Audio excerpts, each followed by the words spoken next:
Eu conheci aquela família numa festa chamada Pentecoste. E uma família de pessoas muito gentis, prestativas. Eles moravam numa aldeia que ficava mais ou menos 32 quilômetros de Jerusalém, de onde estávamos na festa. Uma aldeia chamada Betânia. E aquela família muito prestativa, muito amada por todos naquela aldeia, porque eu tive o privilégio de ir na casa de Lázaro algumas vezes. Suas irmãs, Marta e Maria, duas mulheres incríveis, de personalidades diferentes. Mas eu estou aqui hoje para relatar para vocês algo que aconteceu e eu pude acompanhar de certa maneira bem perto. Certa vez elas me consultaram. Eu sou médico e meu trabalho sempre foi de casa em casa, nos vilarejos mais pobres ali da Palestina. Como um bom judeu, eu sempre procurei exercitar a misericórdia do Senhor Deus, e através do talento, do dom que Deus me deu, eu estudei medicina e pude ajudar muitas famílias pobres ali de Jerusalém. Mas teve um dia que não funcionou. Sempre tem um dia que não funciona. Sempre tem um dia que não adianta a ciência humana. E eu fui acordado por dois mensageiros já no início da noite. E eles me disseram que vinham a mando de Marta e Maria, pois seu irmão estava muito enfermo, cansado e febril. Eu lembro de ter pegado rapidamente minha bolsa e saí para prestar socorro àquela família que eu tanto prezava. E quando chego lá e vejo meu amigo Lázaro deitado naquela cama, falando bem cansado, nós medicamos ele com algumas ervas e pedimos que alguém pudesse acompanhá-lo durante a noite. Naquela madrugada, Lázaro dormiu bem. No dia seguinte, me informaram que ele estava melhor. 2 dias depois, novamente sou chamado às pressas por Marta e Maria com mais um recado que elas precisavam de mim. Dessa vez, ao chegar lá, Lázaro estava numa situação bem pior. E elas disseram assim: nós estamos esperando Jesus. Já mandamos mensageiros, mas ele ainda não chegou. Faça alguma coisa, salve meu irmão. Você é médico, salve meu irmão. Nós não estamos entendendo. Os mensageiros disseram que falaram para Jesus, mas meu irmão está morrendo.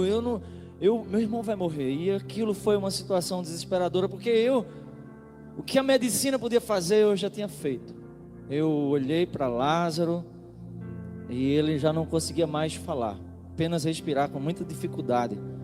E eu olhei para Marta e para Maria e disse a elas: já havia ali alguns judeus de nome ali de Jerusalém, da região de Cafarnaum, porque eles eram pessoas muito conhecidas. Vocês não têm ideia.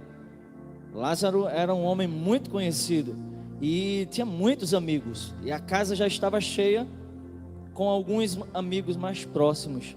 E eu disse para todos: não posso fazer mais nada. E elas estavam angustiadas porque Jesus não havia chegado. Devido ao meu corre-corre, confesso para vocês que eu nunca tinha visto Jesus pessoalmente, porque minha vida foi sempre de casa em casa como um bom médico judeu. para fazer o trabalho das boas obras aos necessitados de nosso Deus Yahvé. E eu nunca tinha observado Jesus, mas fiquei ali porque eu sabia que eram as últimas horas de Lázaro, minutos, e eu sabia que ele iria partir. E o que eu poderia fazer como amigo daquela família era ficar ali do lado e acompanhar aquele momento de dor. Eu queria que vocês pudessem imaginar, e eu vim aqui hoje para que a gente pudesse voltar ao passado e eu contar um pouco de como foi aquele meu primeiro encontro com Jesus. Porque depois que eu cheguei naquele momento, mais umas 3 horas, Lázaro morreu. Lázaro morreu. E como eu já tinha percebido, não tinha o que fazer. Fiquei ali por mais algum tempo. Muitos judeus ao redor vieram. Um velório digno de um homem íntegro. E naquele momento eu pude ver ainda mais o quanto Lázaro era querido. E normalmente nós dizemos assim, que quando morre alguém é que a gente reconhece o valor que ela tem. E de fato isso é assim desde que o mundo é mundo. E Lázaro estava ali já sendo velado e ainda havia esperança de Jesus chegar. Talvez alguém avise para Jesus que Lázaro já morreu. E aquelas mulheres com muita expectativa, como elas amavam Jesus, vocês não têm ideia. Mas havia uma decepção, uma frustração, Jesus não chegou. E eu, como um dos amigos próximos, estava ali e pude acompanhar aquele momento. Lázaro foi enterrado, colocaram ele num túmulo com uma pedra enorme, um túmulo muito bonito. E aquela família chorou o luto de Lázaro por um dia, por 2 dias, por 3 dias. No 4º dia, alguém mandou me chamar e disse: olha, Marta precisa de você lá agora. E estávamos lá chorando ainda. Havia um processo naquela época, um procedimento naquela época, uma coisa que não acontece hoje. Os velórios duravam muito tempo. E estavam ali muitos judeus, algumas pessoas próximas, sendo solidárias. Marta estava muito aflita e precisava conversar e se medicar também. Naquele dia eu estava lá, quando de repente nós ouvimos alguém dizer: Jesus está vindo ali. Jesus está vindo ali. Alguém chegou e afirmou isso dentro da casa. E vocês precisavam ver como Marta quase que me empurrou com força e saiu correndo da casa. Jesus vinha distante ainda, e Marta foi ao encontro dele. Chegando um pouco mais perto, a gente deu para perceber a frustração de Marta, e ela gritava, e ela dizia: se você tivesse aqui, meu irmão não teria morrido. Já são 4 dias. Se você tivesse aqui, meu irmão não teria morrido. Você está ouvindo, Jesus? Se você tivesse aqui, o meu irmão não teria morrido. E aquela fala foi tomando uma proporção mais desesperadora. Marta não sabia se abraçava Jesus para chorar ou se reclamava com ele. E nós ficamos observando. A multidão também que estava ali, alguns mais próximos, ficaram observando enquanto Jesus caminhava. Eu nunca tinha visto Jesus. Eles caminharam um dia, como eu falei para vocês no começo, 32 quilômetros. Você imagina uma caminhada de um dia de Jerusalém até a aldeia de Betânia. E os olhos daquele homem, Jesus, estavam cansados. Seus cabelos estavam empoeirados. Seus pés nem se falam.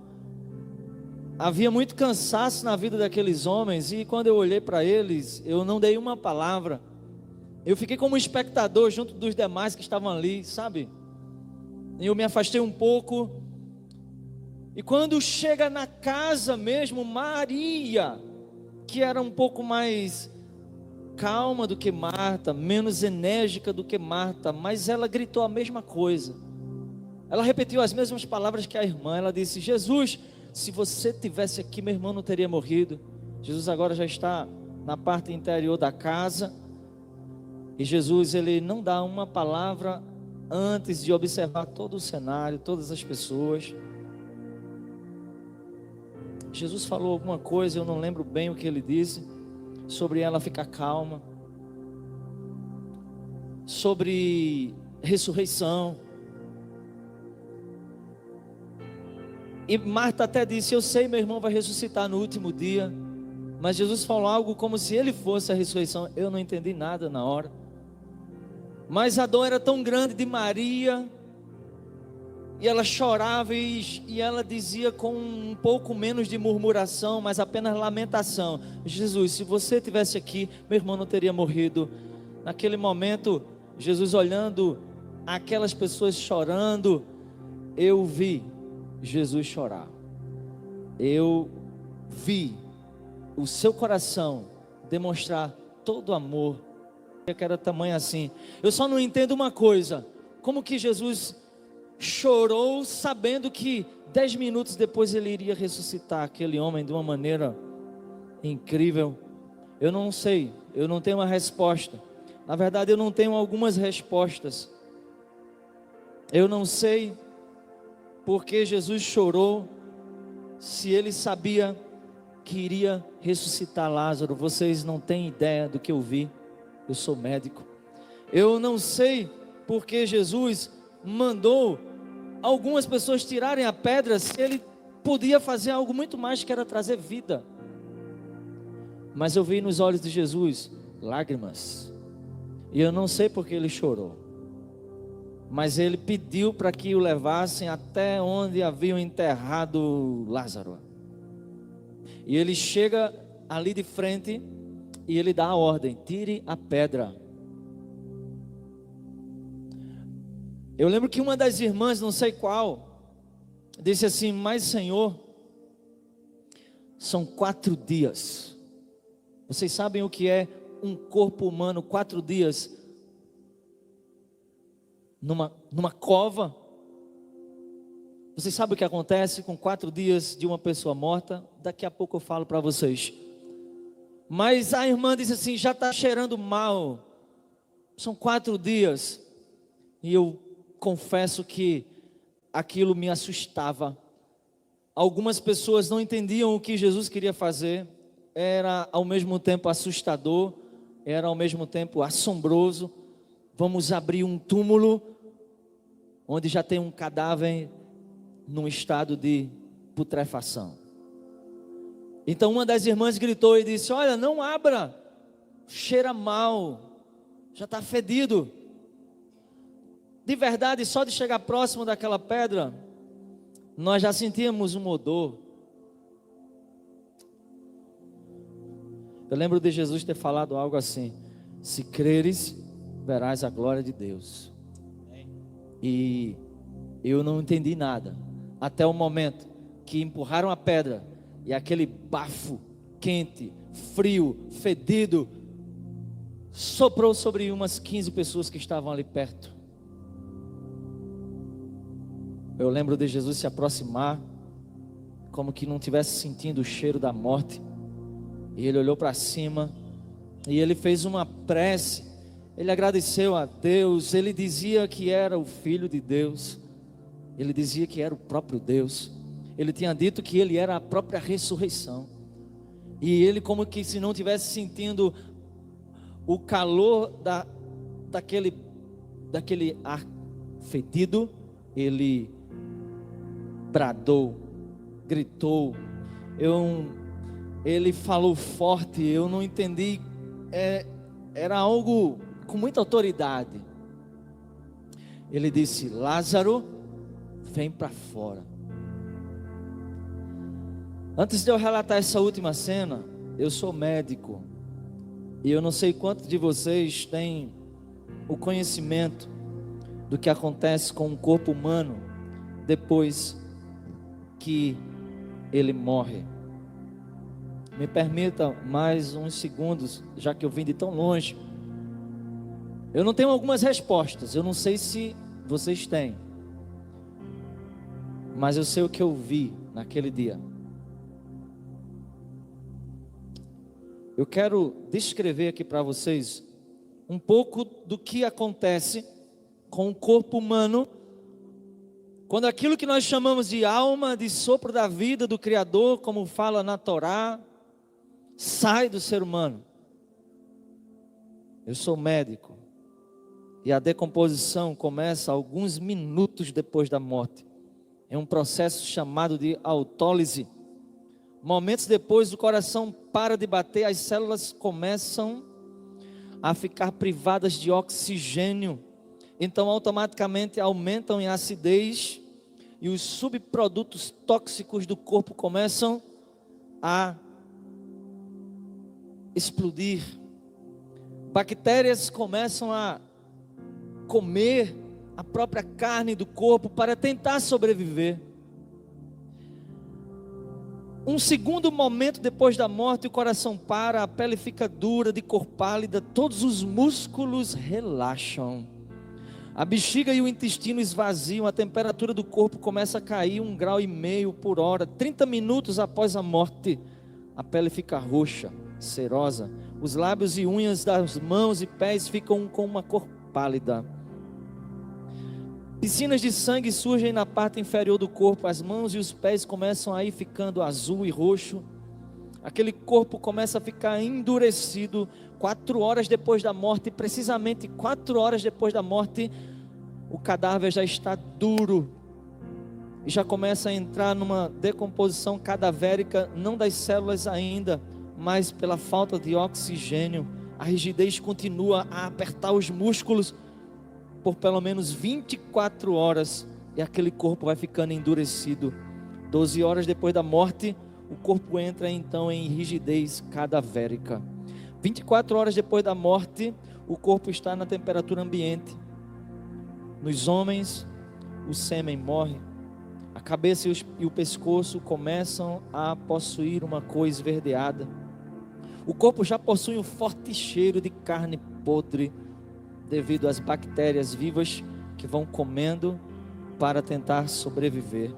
3 dias após a morte, 3 dias após a morte, os gases presentes nos tecidos do corpo formam vesículas na pele. O corpo começa a inchar, inchar, inchar e inchar. A partir desse processo de inchaço, fluidos começam a sair pelo nariz, pelo reto, pelas orelhas, pelos olhos. Então eu posso afirmar para vocês que com 4 dias, o que existia ali já era impossível de sobreviver. Mas vocês não fazem ideia do que eu vi. 4 dias depois, o corpo, eu sou médico, aquele corpo já estava em estado de pré-decomposição. Mas quando Jesus bradou e disse: Lázaro, vem para fora, não muito tempo depois, para espanto de todos, eu não acreditei no que eu estava vendo.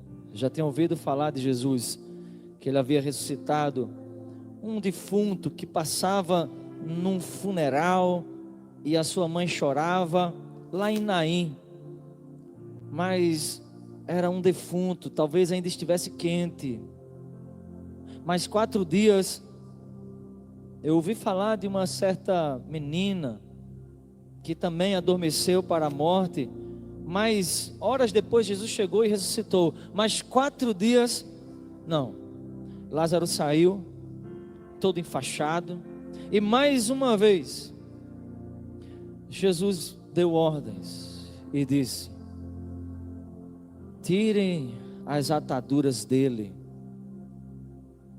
Eu via o poder divino misturado à ação humana, num dos milagres mais espetaculares que Jesus já fez e que está registrado nas páginas da história e que vocês conhecem. Eu só não compreendo algumas coisas, como eu já falei para vocês.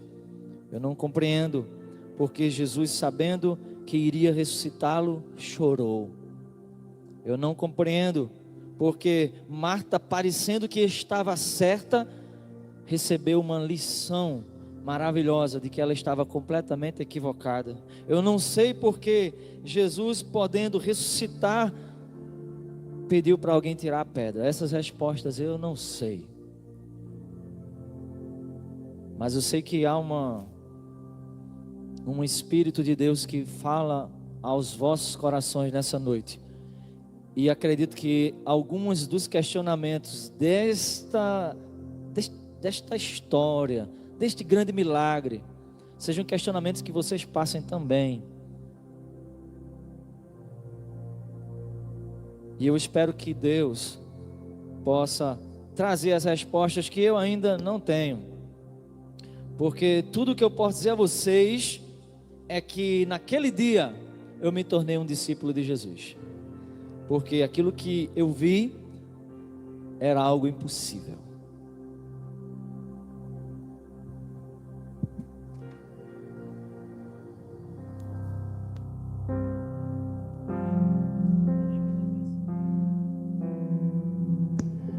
Amém. Abra sua Bíblia em João capítulo 11. Eu queria ler rapidamente, antes de nós encerrarmos. João capítulo 11. Nós queremos deixar nessa noite 4 lições desse milagre, que talvez alguma dessas lições nós estamos precisando colocar em prática.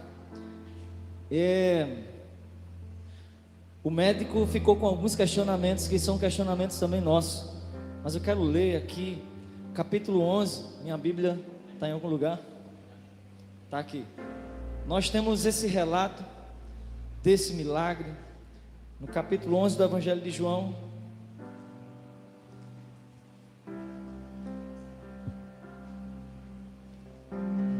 Você crê que Jesus é real?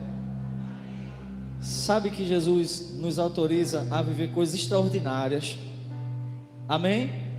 Mas nós aqui temos o rumo da vida nas nossas mãos, porque Deus, Ele não faz nada de modo forçado. Nós somos responsáveis, sim, pelos direcionamentos que tomamos, a forma como vivemos. É inevitável que os problemas venham na nossa vida. É inevitável que situações aconteçam conosco que venham nos machucar e nos ferir. Mas não importa sendo quaisquer que forem as situações, mas a forma de reagir a elas é algo que Deus em sua palavra nos dá autoridade para ser mais do que vencedores. Aí eu me pergunto se nessa noite nós temos compreendido de fato e realmente quem é Jesus. Será que nessa noite nós entendemos de fato quem é Jesus? Jesus não é religião, Jesus não é igreja batista, Jesus não é 2 horas de culto, Jesus é uma pessoa real. E a sua palavra declara que Ele era, é e sempre será. Jesus que tirou Lázaro daquela cova. Deixa eu dizer uma coisa. Certa vez eu ouvi que se Jesus não tivesse dito o nome Lázaro, todos os mortos daquela região ressuscitariam. Diga amém? Você consegue entender isso? Jesus fala o nome de Lázaro, e aquilo foi proposital, porque a sua palavra era o próprio Deus. E Jesus mencionou o nome de Lázaro. No capítulo 11 de João nós temos esse relato aí. A gente não vai ler toda a história, mas diz a partir do versículo 1 do capítulo 11 de João que um certo homem estava enfermo e seu nome era Lázaro, e ele era de Betânia, da aldeia de Marta e Maria. Diz que a Maria, aqui o evangelista João, era a mesma Maria que chorou aos pés de Jesus, enxugando os seus pés com os seus cabelos, né? Então no verso 2 diz que as suas irmãs foram até ele e disseram que ele estava enfermo. Jesus disse: a enfermidade não é para a morte, mas para a glória de Deus. Verso 5 fala que Jesus amava Marta, Maria, sua irmã e Lázaro. E ouvindo que ele estava enfermo, ele ficou ainda 2 dias no lugar onde ele estava. Depois disso, então, ele disse aos seus discípulos: vamos outra vez para a Judéia. E aí, os discípulos não queriam ir, porque Jesus estava sendo já perseguido. Mas Jesus passou adiante. E aqui eu quero que você vá até o versículo 23, onde Jesus diz assim: disse-lhe Jesus: teu irmão há de ressuscitar. Você pode repetir isso em nome de Jesus? Teu irmão há de ressuscitar. Vamos dizer mais uma vez: teu irmão há de ressuscitar. Eu quero que você pense agora no seu problema, no que você tem passado. Eu quero que você visualize essa cena. Nós louvamos agora. Remove a minha pedra, me chama pelo nome, muda a minha história, ressuscita-me. Há sepulturas interiores em nós. A doença, ela pode nos levar a um estado de sepultura. A tristeza pode nos levar a um estado de sepultura. A falta de esperança nos leva a estados de morte espiritual e morte também existencial, sabe? E nós, como igreja de Cristo, precisamos revelar primeiramente para nós esse Cristo vivo, que é capaz de, mesmo quando eu não tenho o que eu peço, eu me satisfaço em Jesus. Porque eu vou dizer uma coisa para vocês de toda certeza: se Jesus passa, você viu no início do texto que a enfermidade era para a glória de Deus, mas se Jesus passa ali mais um dia com Marta e Maria, sem que pudesse ressuscitar Lázaro, mas se ele passa mais um dia inteiro com Marta e Maria, ele consolaria aqueles corações, ele encheria aqueles corações de alegria, porque Marta e Maria eram crentes em Jesus.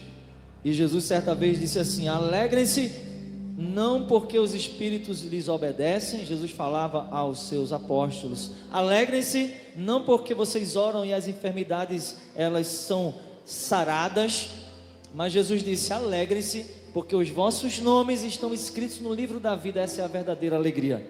Jesus disse: aquele que crê em mim, do seu interior fluem rios de água viva. Então eu tenho certeza, igreja, que se Jesus não ressuscitasse Lázaro, mais 2 dias ali com Marta e Maria, ele mostraria para ela que ele era suficiente, porque essa é a capacidade que diferencia Jesus de todos os demais outros grandes mestres. Vocês sabiam que no Coliseu de Roma, dezenas e dezenas de cristãos eram queimados vivos, eram devorados por leões? Eu falei isso na sala de discipulado essa semana.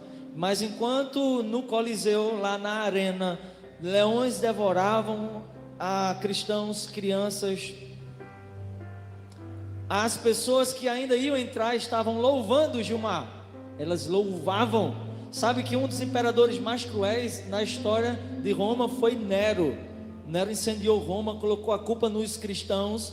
Nero perseguiu os cristãos, e Nero não compreendia: quanto mais queimava e matava, mais os cristãos se multiplicavam. Você tem noção de que porque essa palavra chegou até nós, quantas pessoas morreram? A história não é a Bíblia que vai dizer. A história vai dizer que Nero, ele iluminava as ruas da cidade principal de Roma com os corpos dos cristãos queimados em estacas, chantageando, oprimindo. Mas o evangelho chegou até nós. E o que havia naqueles cristãos? Se eles estavam prontos a morrer, que alegria era essa daqueles cristãos? É a alegria de Jesus, meus irmãos. Glória a Deus. Glorioso Jesus, glorioso Jesus. Nos dá a conhecer, Pai, da tua majestade. Nos dá a conhecer, Jesus, da tua glória. Glorioso Jesus, glorioso Jesus. nós entendemos nessa noite, meus irmãos, que nada nesse mundo pode e deve ocupar o lugar que Jesus tem nas nossas vidas. Lázaro era muito importante para Marta e Maria, mas havia um propósito que estava além de Marta e além de Maria. Jesus não ressuscitou Lázaro porque teve compaixão de Marta e de Maria, não é isso que ele fala. Ele diz que ressuscitou Lázaro porque era para a glória de Deus. Sabiam que naquela época haviam também homens milagreiros. Não está na Bíblia, mas a história vai dizer que mortos eram ressuscitados na época.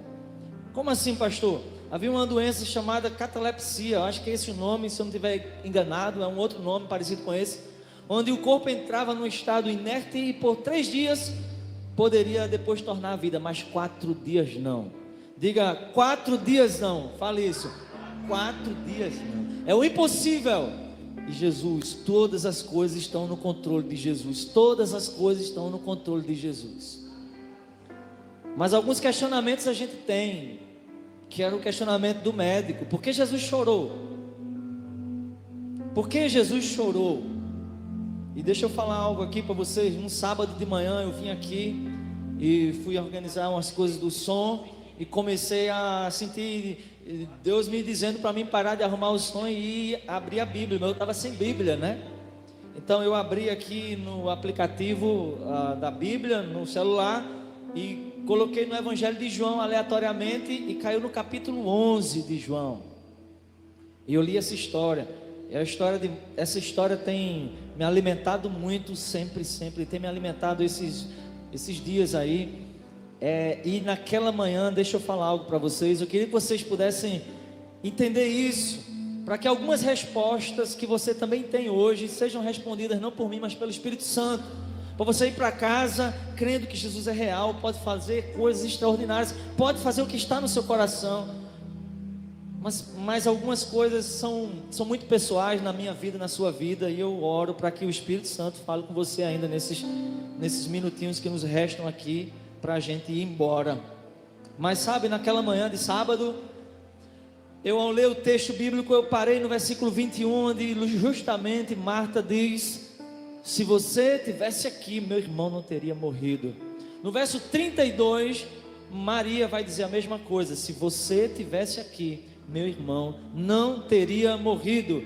E eu confesso, igreja, que eu fiquei paralisado, porque essa também é a nossos questionamentos. Sabe, quando eu li essa passagem, eu senti Deus falar no meu coração assim: esse é o maior questionamento que a gente escuta, que Deus ouve. Eu senti isso no meu coração, porque eu já me questionei a Deus: Senhor, onde estás?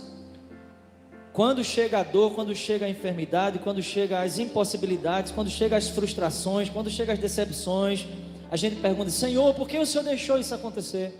Por que comigo? Eu não tive ainda o desprazer de ver um ente querido muito próximo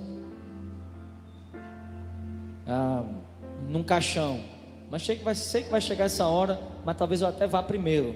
Só Deus sabe essas coisas, né?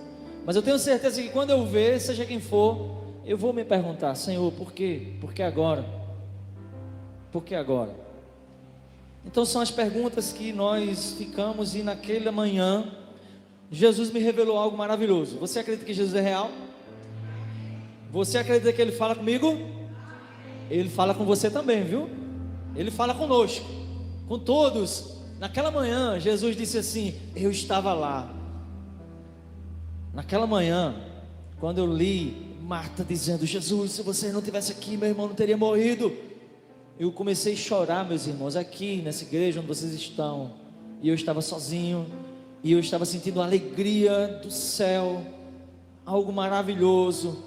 E minha esposa chegou depois aí, e eu estava chorando, e ria e chorava. Acabou que ela começou a rir também, né? Porque não sabia o que estava acontecendo. Eu digo uma coisa para vocês: Jesus é real. Sabe por que eu me fui tomado por aquela emoção? Porque eu senti Jesus revelar. Quando Jesus falar com você, pare tudo, tudo. Eu tinha uma série de coisas para fazer, parei, abri a Bíblia, e Jesus disse assim: sabe, Eri, ninguém estava lá no quarto perto de Lázaro quando ele morreu. Marta não estava lá com ele na cama, Maria não estava lá. O médico fictício que não existe, ele não estava lá. Mas Jesus falou assim no meu coração: eu estava lá, viu? Eu estava lá. Quando Lázaro, sozinho naquele quarto, ele dá o seu último suspiro, Jesus falou para mim que ele estava lá. Mas Jesus estava a 32 quilômetros de distância. Mas percebam, não é o evangelista Lucas, o João que vai dizer, os outros evangelistas vão dizer que quando aqueles homens disseram assim: Lázaro, teu amigo a quem tu amas está enfermo, Jesus disse: tá, ok, a gente vai lá fazer uma visitinha para ele. Mas quantos dias Jesus passou para chegar lá? 4 dias. Sabe quando Jesus se volta para os apóstolos? Olha, 32 quilômetros dava 1 dia de viagem. No percurso desses homens vindo trazer o recado para Jesus, quando eles disseram Lázaro está doente, Jesus já tinha visto Lázaro entregar o seu espírito aos céus, porque ele é soberano. E Jesus olha para os discípulos e diz assim: Lázaro está morto. Foi assim que Jesus falou? Jesus disse: Lázaro está morto e nós iremos nos encontrar com ele. Diz o evangelista que eles ficaram assustados e disseram assim: como assim? Lázaro está morto e a gente vai se encontrar com ele? O que Jesus quer dizer com isso? Então Jesus estava lá, e Deus me deu essa palavra revelada. Jesus está, meus irmãos, sempre conosco. Sempre conosco, sempre conosco. Eu não sei as respostas que Deus pode te dar nessa noite. Eu busco e clamo pelas respostas que eu oro a Ele nessa noite. Mas Deus respondeu algumas das minhas perguntas justamente com essa passagem bíblica. Eu aconselho você a ler os relatos nos evangelhos sobre Lázaro, sobre a ressurreição de Lázaro. E eu queria então trazer algumas lições rapidamente aqui para você nessa noite. O versículo 21 e 32 vão falar esse questionamento que a gente tem dito aqui. Se você estivesse aqui, meu irmão não teria morrido. E eu quero lhe dizer que Jesus sempre age no tempo do Pai e nunca segundo a nossa pressa. É tudo no tempo de Deus e nunca segundo a nossa pressa. Marta e Maria, elas pensavam que Jesus tinha chegado tarde, mas a grande verdade é que a demora de Jesus, ela é frustrante. Sejamos humanos. A demora de Jesus frustra um coração que está na labuta da vida. Nós somos seres humanos. Então, quando Jesus demora a responder, é natural que a gente se sinta frustrados, é natural que a gente perca um pouco da paciência. Mas eu quero te dizer em nome de Jesus, que Jesus, ele tarda, mas ele não falha. O sim é um sim, mas o não de Deus é o melhor sim que você pensaria em receber na sua vida. O sim é muito bom, mas o não de Deus é o melhor sim que você pode receber na sua vida. Porque o não de Deus, muitas e todas as vezes, é o endireitamento da nossa vida, da nossa direção. Nós vivemos para a glória de Deus, nós não temos mais vida própria. O cristão, ele é escravo de Cristo, ele só tem um propósito na vida: glorificar a Deus através do trabalho, da comida, da bebida, da família, seja do que for, é tudo para a glória de Deus. Quando temos esse discernimento, a gente entende a demora de Jesus, tudo é no tempo dele. Uma segunda lição, e é que o médico perguntava aqui: por que Jesus chorou? Por que vocês acham que Jesus chorou? Se Jesus sabia que 10 minutos depois, Jesus, ele próprio iria ressuscitar Lázaro, por que ele chorou? Isso nos faz refletir que os olhos inundados de lágrimas não significam falta de fé. Isso nos faz refletir que Jesus entende o nosso choro, entende a nossa dor. Isso nos faz entender algo sobre a característica da missão de Jesus vir ao mundo, porque ele era 100% Deus, mas ele era 100% homem. Jesus foi humano, nós precisamos ser humanos também de vez em quando. O Evangelho nos chama a sermos humanos. O Evangelho diz assim: chorai com os que... Você tem essa capacidade de chorar com a dor do seu irmão? Você tem essa capacidade de ter empatia? Então, quando eu vejo Jesus, o próprio Deus, chorando, sabendo que iria ressuscitar alguém, isso é uma lição profunda. O que Jesus me fala é que nós precisamos dessa humanidade de Jesus. Às vezes nós queremos só realizar os grandes feitos de Jesus, curar, expulsar os demônios, mas nós precisamos da humanidade de Jesus, chorar com os que choram, ter empatia, ganhar as pessoas para Cristo pelo testemunho, por ser uma pessoa prestativa, ser humano, ouvir. Quando foi a última vez que você ouviu alguém? Servir ao outro ouvindo. Jesus, ele ouviu, e ele olhou ao seu redor, e o texto diz que ele chorou.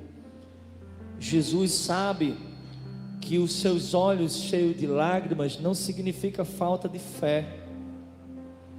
Ele sabe do que você tem passado, e ele está com você. Glória a Deus por isso. Isso é maravilhoso. As lágrimas de Jesus revelam sua compaixão, seu amor. Então ele é o Deus que está descrito lá em Isaías, é o Deus Emanuel. Sabe que Emanuel é uma junção, é uma pronúncia hebraica, e é uma junção da partícula El, que é Deus, e Emnu, que é conosco. Então Deus não é um Deus distante, ele é o Deus conosco. Deixa eu dizer uma coisa mais, só no Evangelho de João, eu acho que eu coloquei aqui em algum momento, ele vai falar várias vezes que ele é, olha só, ele é o Deus conosco. Diga amém. Deus está comigo, Deus está comigo. Glorioso Jesus, glorioso Jesus, tu estás conosco, tu estás conosco. Sinta a presença de Jesus aí agora no seu coração. O Espírito Santo que já te selou para Ele, você é dele. E Ele não dá uma cruz que seja mais pesada do que você pode carregar. Jesus não era o grande eu era, ou o grande eu serei. Jesus, ele disse: eu sou o eu sou. Ele é. No Evangelho de João, capítulo 6, 35, ele diz: eu sou pão da vida. No Evangelho de João, capítulo 8, verso 12, ele diz: eu sou luz do mundo. No Evangelho de João, capítulo 10, verso 9, ele diz: eu sou porta. No Evangelho de João, capítulo 10, verso 11, ele diz: eu sou bom pastor. No Evangelho de João, capítulo 14, verso 6, ele diz: eu sou o caminho, verdade e vida. Eu sou, eu sou, eu sou. Jesus, ele não é religião. Jesus não é um culto de domingo. Ele é alguém real. Glorioso Jesus, glorioso Jesus.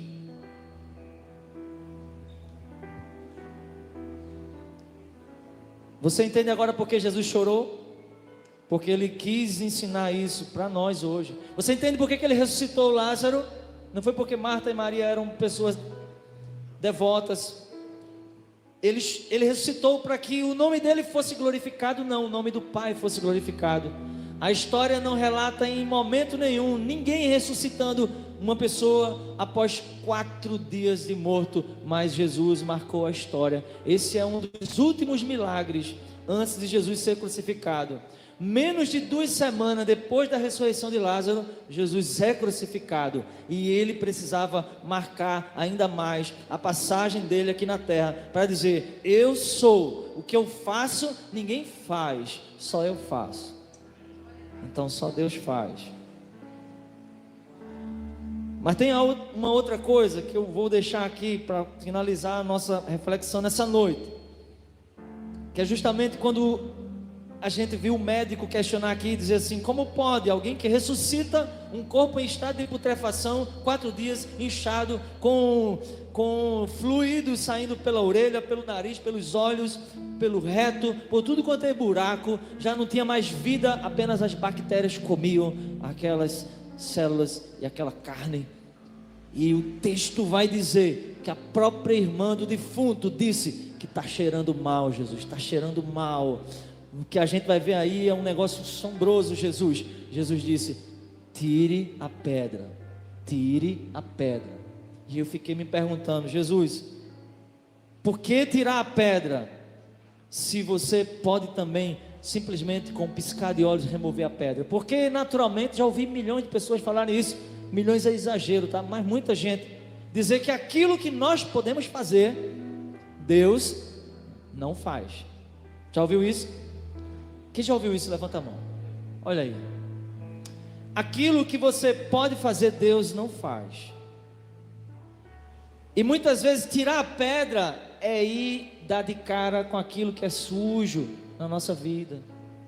Tirar a pedra é enfrentar o fedor do problema, da situação, da angústia. Tirar a pedra é voltar para casa e dizer assim: não vou me separar do meu marido.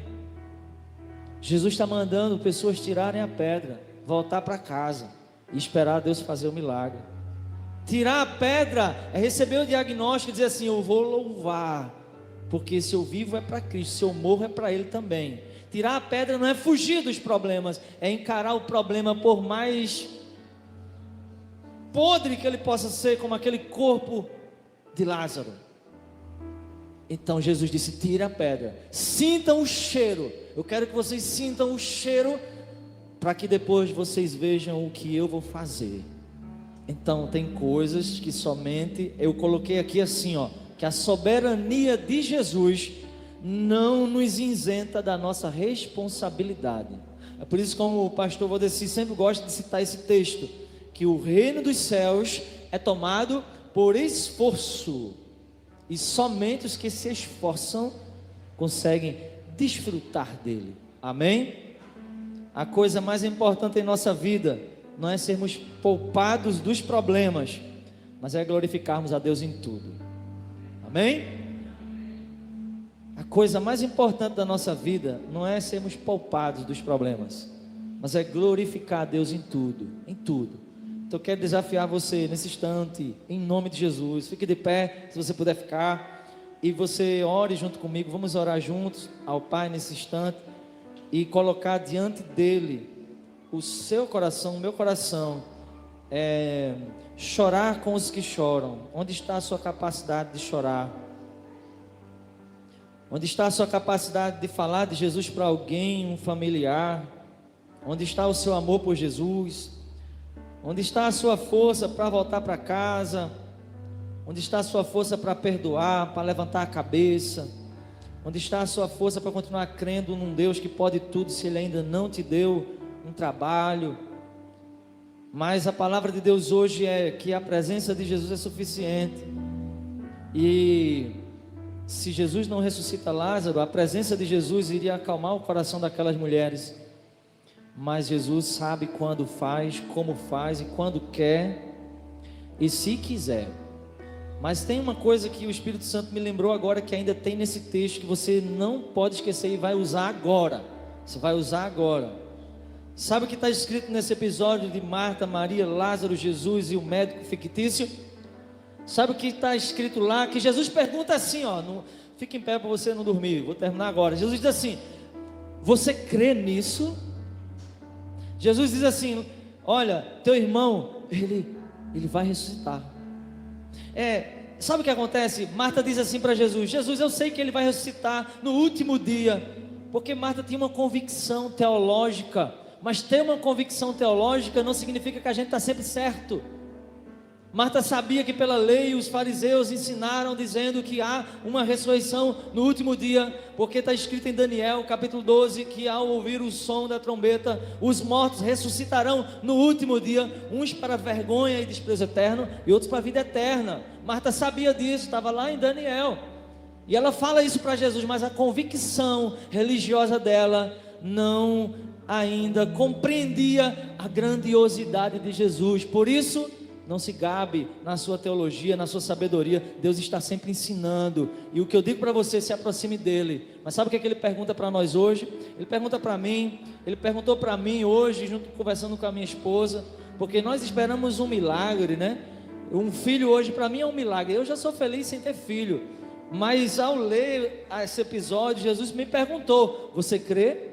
E aí eu perguntei hoje à minha esposa: você crê? Porque Jesus está perguntando para você aqui: você crê que seu marido pode mudar? Você crê que Deus ainda pode te abençoar com um emprego esse ano ainda em pandemia? Você crê que Deus pode curar a tua vida? Jesus está perguntando, porque foi o que ele perguntou para Marta. Você crê nisso? Crês tu nisto? Se creres, verás a glória de Deus. Você crê? Você parou de orar por aqueles motivos pelos quais você tinha orado? Ah, mas Deus não vai fazer isso mais na minha vida. Não, quem está dizendo isso é o diabo. Você crê? Jesus está perguntando, você crê?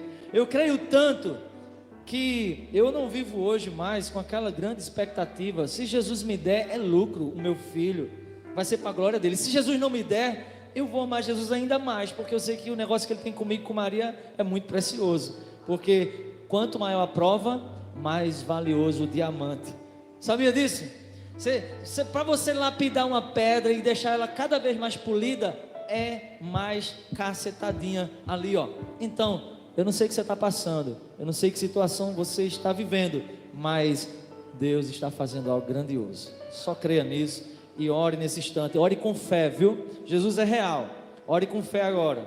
Se você estiver nesse momento com alguma dor em algum lugar, seja na alma ou seja física, ore. Deixa eu dizer uma coisa para vocês. Onde está escrito que Jesus não faz milagres? Na Bíblia não está. Na Bíblia Jesus disse: expulsai os demônios. Aí a igreja se enche e vamos expulsar os demônios, vamos libertar os cativos. Mas a mesma Bíblia, o mesmo Jesus está dizendo: cure as enfermidades. Eu quero desafiar você, e nesse instante, a crer que Jesus é real. Então, se você está com alguma dor, com algum diagnóstico médico, seja qual for, quem cura na Igreja Batista não é pastor, não tem uma oração poderosa. Poderoso é Deus, e Ele está com você, e Jesus é real. Então, se nessa hora Jesus, que é real e está aqui, eu sei que Ele pode fazer. Eu quero desafiar você a fazer isso. Exerça a sua fé. Você crê? Você crê? Jesus pergunta: você crê nisso? Você crê nisso? Você crê? O que é que você pode colocar diante de Deus agora? Jesus está perguntando: você crê? Feche os seus olhos. Imagine aqueles olhos de Jesus, seus olhos castanhos, olhando para você, levantando seu queixo e dizendo: você crê? Você crê que da maldição eu faço bênção? Você crê que da morte eu tiro vida? Você crê que de uma depressão eu restauro a alma? Você crê que eu conheço seu corpo? Você crê? E se você crê, ore aí a Jesus. Coloque a mão onde a enfermidade está, se é na alma, se é na cabeça, se é no corpo. Coloque a mão se é um trauma, se é um medo. Jesus quer ressuscitar nesse momento aquilo que é dele, para a glória dele. Você tem alguém que prega o evangelho, que você não quer que vá para o inferno, você crê que Jesus pode visitar ele agora, onde ele estiver, dando quebrantamento, faça isso agora. Jesus me revela que a igreja parou de crer, paramos de acreditar, Faz de você, creia, não se acomode, não entregue os pontos, ore. A nossa irmã Antonina orou 32 anos, mas hoje o marido dela é um servo do Senhor, porque a nossa fé está além das barreiras denominacionais, amém? Mas eu quero desafiar você a crer. Se você não crê, Jesus não vai fazer. Se você não crê, Jesus não vai fazer. Mas se você crê, você tem pelo menos aí 50% de chance. A sua parte você fez, o resto é com Jesus. Coloque diante de Deus e diga assim: olha, fala para a enfermidade, fala para a situação. Provérbios vai dizer que o poder da vida e da morte está na língua. Repreende, decida agir pela fé. Pai querido, Deus eterno, te agradeço por essa noite termos aqui te adorado. Te agradecemos e colocamos diante de ti a vida dos missionários, Pai, nacionais. Pelos vídeos que vimos, nos dá a fé de muitos que têm vivido de uma maneira muito mais entregue na tua obra. Nos dá esse mesmo ânimo, Deus. Restaura nossos ânimos. Pai querido, eu oro agora nesse instante. Já te confessei, ó Pai, nossas faltas. Ó Deus, já orei e já confessei a Ti meus desejos, meus sonhos. Eu creio que Tu podes fazer, Pai, tantas coisas. Já entregamos a tua igreja, Pai, já oramos pela tua igreja, por uma igreja vitoriosa, forte, destemida, ousada. Mas agora o Senhor contempla a oração da tua igreja nesse lugar aqui, Pai. Tu contempla agora o que a tua serva, teu servo, com esta pessoa que está nos visitando, coloca diante de ti nesse momento. O Senhor contempla agora, Pai. O desejo que nós temos é de ver tua glória nesse lugar. Manifesta, Deus, tua glória nesse lugar. Cura, Pai, porque o Senhor tem liberdade para curar no nosso meio. Cura a alma, cura o corpo, cura as feridas do nosso passado, cura os medos do nosso futuro. Pai querido, nesse momento, eu te peço que o Senhor use, através da liberdade que os teus servos têm dado nessa noite aqui, deles colherem, Pai, amanhã, depois, o fruto da oração que estão deixando no teu trono nessa noite. Eu declaro, esse é o meu desejo sobre a minha vida, sobre a vida da tua igreja, porque tu és o mesmo Deus que ressuscitasse Lázaro. Então, o que nós estamos passando, o Senhor pode fazer também. Então, para a glória do teu nome, faça, se assim for, da sua vontade, em nome de Jesus, amém.